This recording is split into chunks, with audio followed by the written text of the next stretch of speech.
So this video is for anybody who knows an addict but has not experienced addiction for themselves, especially for those who are in a relationship with an addict, whether active or in recovery. For those of you who don't know me, I'm Sheriff fucking Lynn. I have 17 years active addiction. In February 2004, I will hit 6 years clean. Now that that's out of the way, let's talk.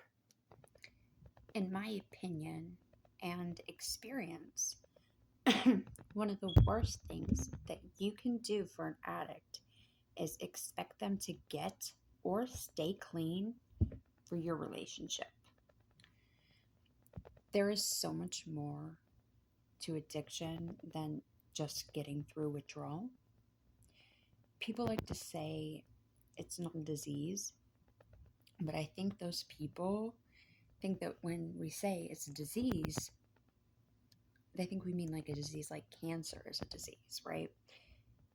But what we really mean is it's a disease like anxiety is a disease, or BPD is a disease, or NPD, bipolar, depression, the list goes on. It is mental. Sit with this for a second.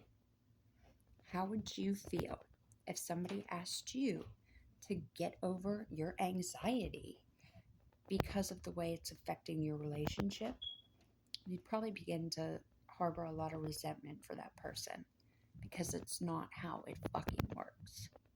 It just doesn't. As humans, we get stuck in our thinking patterns, unconscious feedback loops, which is the same thought repeating over and over in the background of your mind where you don't notice it. And it takes us bringing consciousness to this thought to change it. And at least in my experience, the path of the addict is the path of unconsciousness. We seek out that space of blackness. We revel in the fucking void where no thoughts or emotions exist. It's just a black expanse of warmth where we can be cozy and safe for a moment.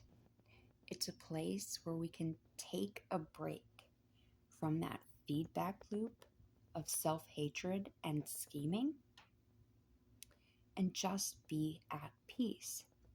And for most of us, if not all of us, we're running from something, whether we admit it or not. So when you place your expectations on an addict and you bear down upon them and you leave no room in your life for any slip-ups or mistakes, what you're really doing is creating a space for mistakes to occur. Whether you realize it or not, you're feeding this feedback loop everything it needs to create the perfect relapse situation. So I've been on both sides of this coin. I have been the addict running from the pressures that somebody else is placing on me. And I have been the person so desperate to stay clean that I made no room in my life for an addict who I loved with all of my heart to make any kind of mistakes. So when relapse inevitably happened, which it will, because when under this kind of pressure, we will always go back to what's comfortable.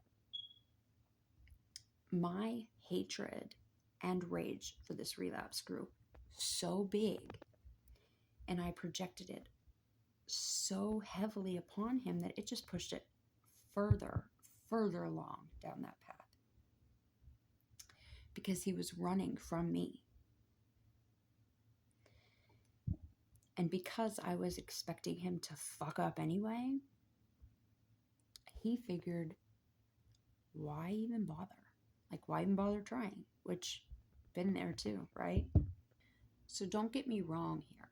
I'm not saying or suggesting in any way that if an addict in your life relapses, it's in any way your fault.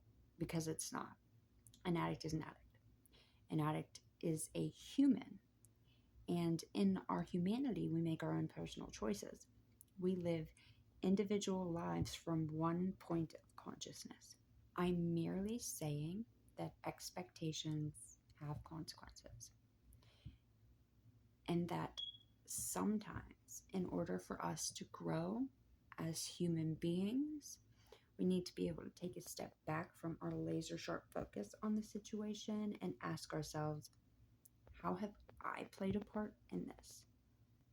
If you love this person, they deserve compassion and understanding despite their mistakes.